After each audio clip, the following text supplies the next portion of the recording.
Well, leaving a legacy. I love the name of this event because I think every single one of us wants to leave a legacy. And then I got to thinking about it, and don't we want to leave a legacy of life? Wouldn't it be cool if we could not only leave a legacy, but leave a legacy of life? And what does that look like, and what does that mean?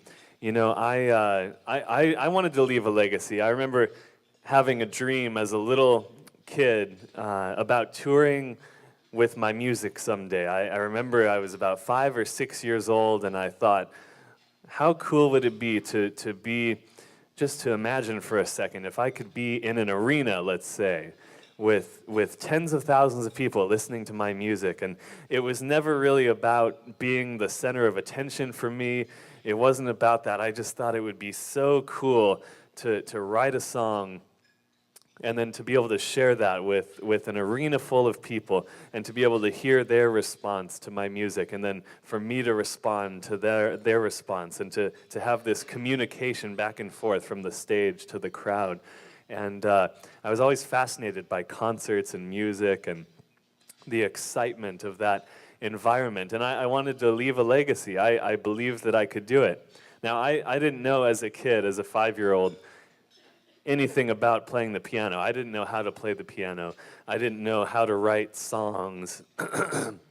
I didn't know how to write good songs or bad songs.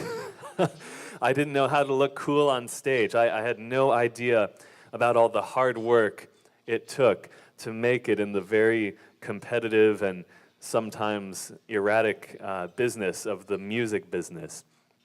Especially as a blind person, I had no idea how to make it in such a visual industry. And like I said, I didn't even know the first step, but I had this dream, I had this belief. I wanted to leave a legacy with my music. And I didn't realize that someday it would be so much more than that. I remember meeting with my first piano teacher, and they had never worked with a blind student before. And so they didn't know how I was going to learn the music. I could never read sheet music. I could never sight read at the piano. But I wouldn't give up. I wanted to play the piano. So eventually we figured out that if I learned the music by ear, if the teacher put it on a tape for me, hands separately, I could listen. I trained my ears to listen, and I could listen to the left hand and memorize that, and then listen to the right hand and memorize that. And before long, I would put them together and get something like this.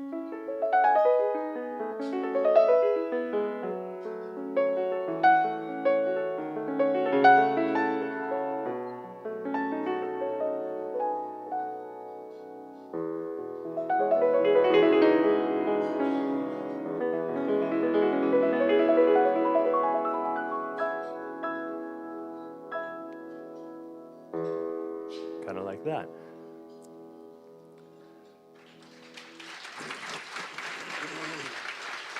And I grew up playing Debussy soon, and then Chopin and Prokofiev and Beethoven, and that was just the first step on the way to leaving my legacy. And many of you know, if you don't know, I was on American Idol a couple years ago, and that was a huge turning point for me in my musical legacy.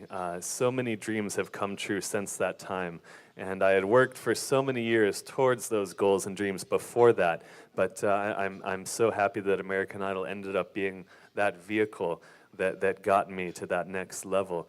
But I wanted to talk to you today about more than just a musical legacy, more than just a career. I wanted to talk to you about something way more important, which is why we're here, leaving a legacy of life. If any of you saw me on American Idol, you know that I'm blind. You can probably guess right now as well, but I've been blind since birth. And so growing up, there were a lot of things I couldn't do. You could probably assume that from Idol. I could never play baseball. I could never drive a car, at least not as far as anyone knows. But I did have this love of music, and that's kind of the story that I told on Idol. I wanted people to be inspired by what I had overcome, and then be able to look at their own life and overcome their own obstacles and their own trials and reach for their own dreams. What you may not have known is that at 19 years old, I found out that I had stage 4 kidney failure.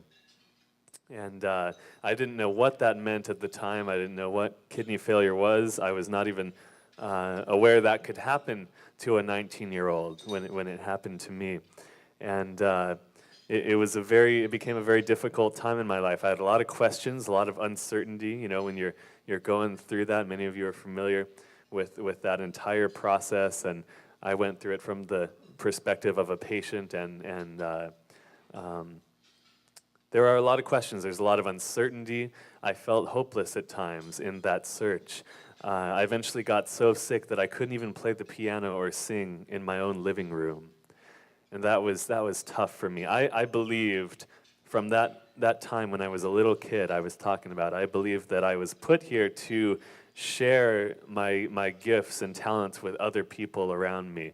And whether that was in my own house or whether it was around the world someday, I knew that's what I was supposed to be doing. I knew that's what I wanted to be doing. There was no doubt in my mind.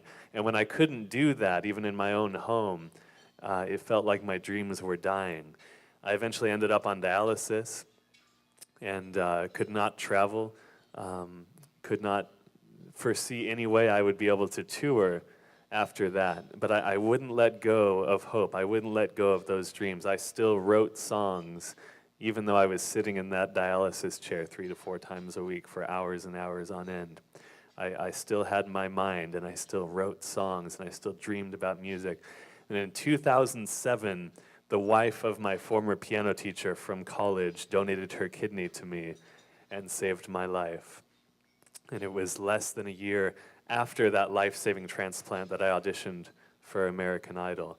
This woman barely knew me, by the way. She was just touched by my life and what I was doing in my life up to that point. She was touched enough to give that gift so selflessly, that gift of life, to me. And without even realizing it, she left a legacy of life. Because of her gift of life, I went on to American Idol, as you know. Now I do concerts around the world. I do speaking in many different parts of the U.S. And because she decided to donate her kidney to me, I'm now inspiring people all over the place because of her gift. And I had a live kidney donor, but many times, you know, my sister actually went through kidney failure while I was on American Idol. That's a whole different story. But she had a kidney from a deceased donor. It was a pediatric kidney. And the stories are just so incredible. We could go around the room, and I'm sure we could all tell stories of people we know or ourselves, and every one of you, many of you have come at this from different angles, and you play an important part no matter what part you play in this process. But it's just amazing for me to think back, and because she made that decision to donate to me, so many things have happened. I would not be here today if it weren't for that life-saving gift. I would have never been on Idol, and I may not be here today. And it's the same when you go out and you encourage someone to register as a donor. Registering as a donor, it doesn't affect you now. It doesn't affect the person registering now, but it's a way, I always tell people, that you can give the gift of life after you leave this earth. You can give the gift of life to someone here who's still living. And isn't that an incredible way to leave a legacy of life?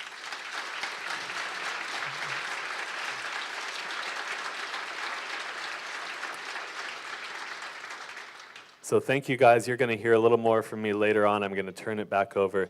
It's a joy to be with you today. We're excited to be here. God bless you guys. Thank you.